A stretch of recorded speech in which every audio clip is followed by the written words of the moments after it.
again here with a book review for you for Daughter of the Burning City by Amanda Foody.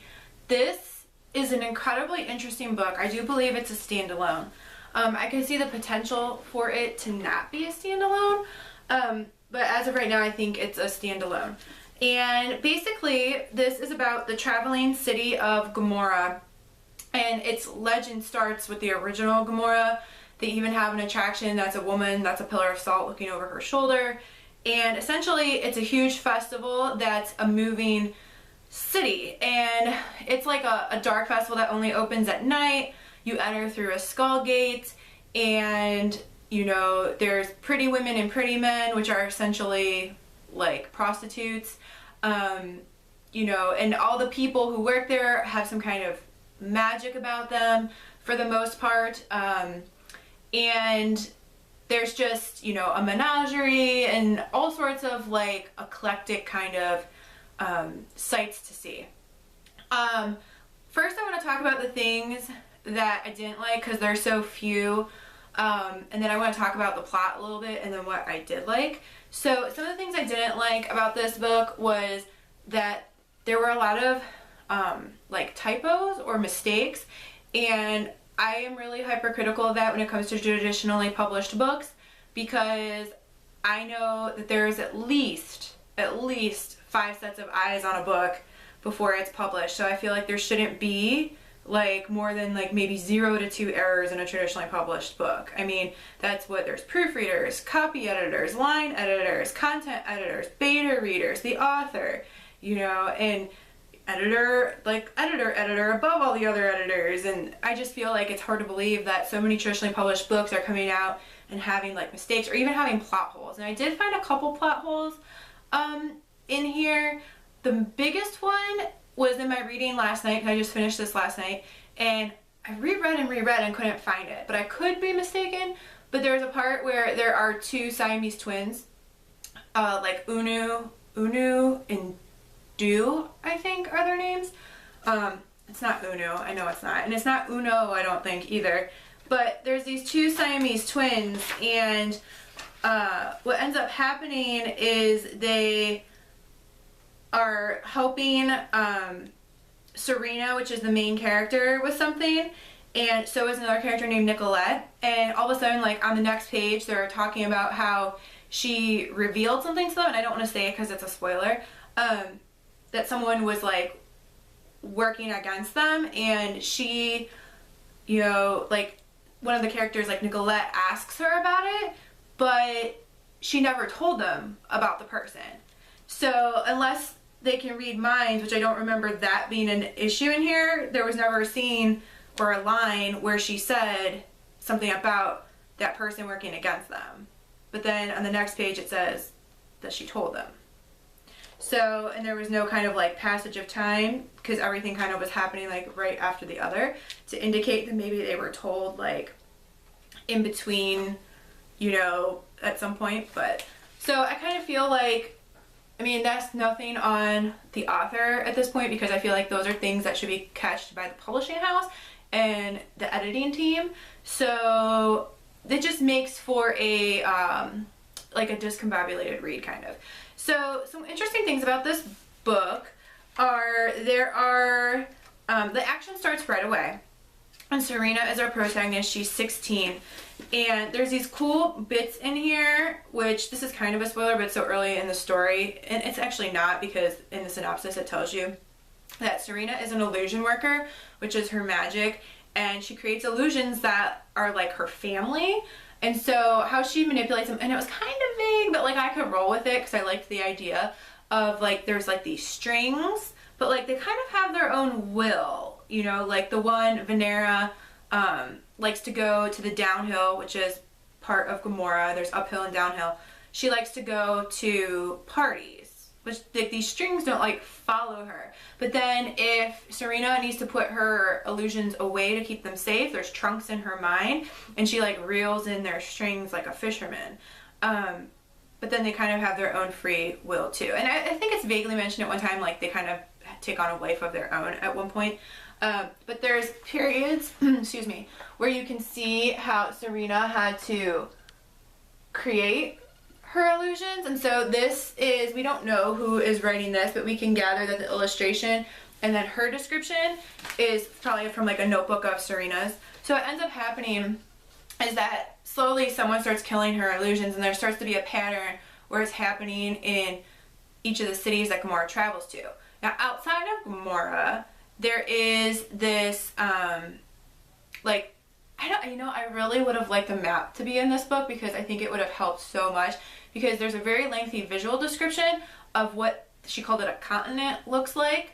I just think a map would have like upped the game on this and helped readers better visualize, because there's uphill and downhill in Gomorrah, but then there's up mountain and down mountain cities outside of Gomorrah. And so it took me a while to get that straight, just because the terminology is so similar. But basically, like, the down mountainers are the people who kind of make up Gomorrah.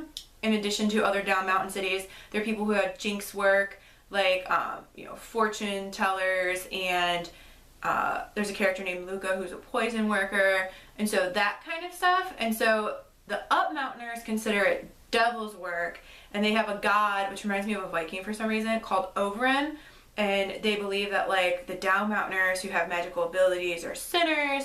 And outside of Gomorrah, there's all this like political stuff going on, and Sorina is like proprietor in training, and her father is the proprietor, but he adopted her. Then she has like a mother figure whose name is Kahina, but Kahina isn't related in any way, romantically or otherwise, to William, which is Sorina's father, and she's a fortune worker. So there's like all these little intricate details which actually make the story that much more interesting, in my opinion.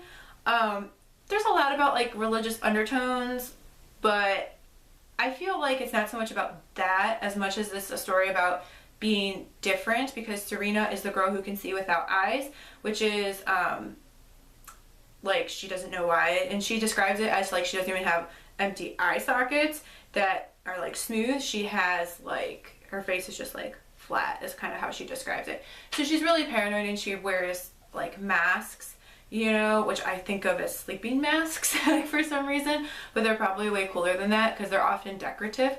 But essentially Sorina's role, besides being proprietor and training, is she is the like, her show is called The Freak Show, and she's not the manager of it. She just orchestrates her illusions during the show, even though they kind of do their own thing as well. So she is part of the act herself, and she can create illusions. For example, she doesn't want people to see her. She can create the illusion that when they look at her, they see a moth, but it's very strenuous to hold the illusions for a long period of time, which they don't really elaborate too much on how her physical illusions, the ones who take on a life of their own, like, I don't know if the strings makes it easier so that she can maintain them longer, or how exactly they work. Parts of that are kind of revealed, and I don't want to give things away, because it's what makes the story like worth reading, because it's part mystery besides this fantasy world. So that is kind of revealed a little bit later, but still kind of vague, and maybe that's better, because sometimes if you're overly descriptive of something, then it gets too complicated, and that can just turn a reader off as well. There's also another character who I already mentioned named Luca, who I think is amazing, and I really adore him. He has some of the best lines. Like, Sorina's pretty snarky, but Luca has some of the best lines that like have me laughing out loud, because the things he says are like kind of socially awkward, but then they're kind of the things that people are thinking and they really want to say, but they don't. So he's that character, and he ends up becoming, like, they start off as friends, and then they kind of have like this romantic thing, and Sorina's kind of like, of course, what every girl does, whether they have eyes or not, like, who could ever like me? I don't like look like perfect or whatever. So that is kind of a nice point. And like I said, I think the story is less about, the political stuff plays a major role, especially as the story progresses, but I feel like it's really a story about relationships and being kind of present in your relationships, because if you're absent at all, you can miss things. Like I said, it's part mystery. It's definitely a well-developed fantasy. I really enjoyed reading it. I wasn't sure. At first it was kind of, there's some morbid scenes because one of Luca's other talents is that he can't die. So he like heals really quickly. So part of his show was having people like try to kill him. And if they can kill him, then they get like the bets or like the money or whatever. But there's a scene where like he's beheaded and his head like rolls to Sorina's feet. So that's kind of morbid, and some things like that gave me Vasa in the Night kind of vibes.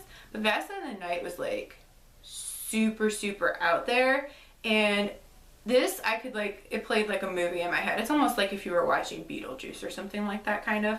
But it's a really unique story.